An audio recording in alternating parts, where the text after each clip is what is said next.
Praise the Lord. இயேசு ஏன் எருசலேம் நகரத்தை பார்த்து அழுதார் என்பதை பார்க்கலாம். லூக்கா 19 அதிகாரம் 41-44 வசனம். இயேசு கழுதைக்குட்டில் மேல் ஏறி எருசலேமுக்கு சமீபமாக வந்தபோது நகரத்தை பார்த்து அதற்காக கண்ணீர் விட்டு அழுது, உனக்கு கிடைத்த இந்த நாளிலாவது உன் சமாதானத்துக்கு ஏற்றவை என்று அறிந்திருந்தாய் ஆனால் நலமாயிருக்கும்.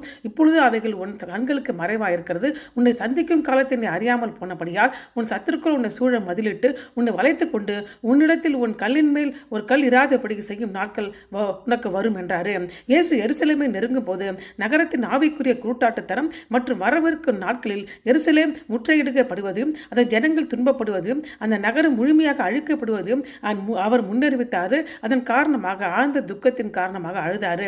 30 ஆண்டுகளுக்கு பிறகு கிபி 70 ரோமர்களால் ஆலயமும் நகரமும் அழிக்கப்பட்டது.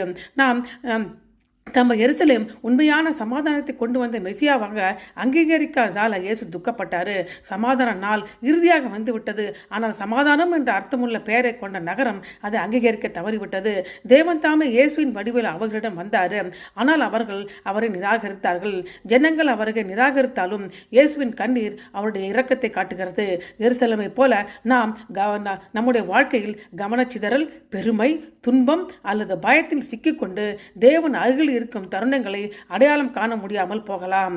எருசலேமுக்கு வரவிருக்கும் அழிவை இயேசு கண்டதை போல தேவனுடைய வழிநடத்தில் இல்லாமல் நாம் தொடர்ந்து நம் வாழ்க்கையில் வாழும்போது அழிவை நோக்கி செல்லும் நம் வாழ்வில் சூழ்நிலைகளை அவர் காண்கிறார். நம் அழிவை எதிர்கொள்ளும் முன் அவர் நம்மை மீட்க விரும்புகிறாரு. தேவன் நம் இருதயங்களை நம்பிக்கை மூலம், மக்கள் மூலம், வேதத்தின் மூலம் அல்லது இந்த உரையாடல் மூலம் அமைதியான வழியில் உங்களை சந்திக்கிறாரு. ஆகவே இந்த வசனம் உங்களை நோக்கி இந்த கேள்வியை கேட்கிறது. இன்று உங்கள் வாழ்க்கையில் அவருடைய பிரசன்னத்தை நீங்கள் அங்கீகரிக்கலாம் என்று சொல்லி. ஆமென்.